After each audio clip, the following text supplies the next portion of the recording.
This is how I usually recommend starting Fair Isle or color patterning. I have two colors and I'm going to keep them separate, one on one side, one on the other.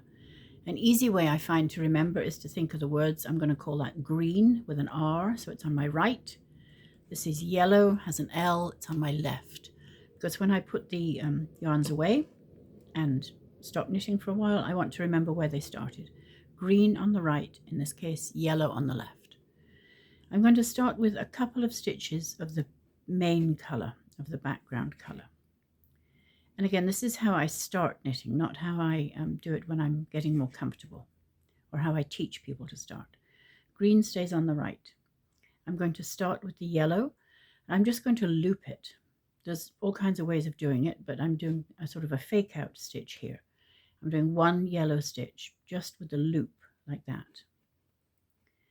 And now I'm going to do two green stitches, but first I'm going to put the yellow down on that side so it stays on that side. It's easy to get it tangled.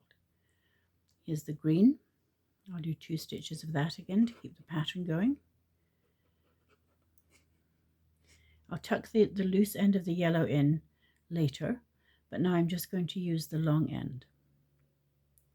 And again, I take the yellow, I do that stitch, and I put it down because it can easily get tangled and that gets frustrating. Once you get used to working, you can either use two colors in one hand, two colors in the other hand, one color in each hand. There's different ways. But for now, for starting, one color at a time, slowly count the stitches and put that down on the side where you're keeping that color. Pick up the other color, just the long end, the working yarn. Oh, there it is. And do one color, one stitch of that color. Then I'm going to put that down again near the ball. That will make it much easier to keep it straight when you first start Fair Isle.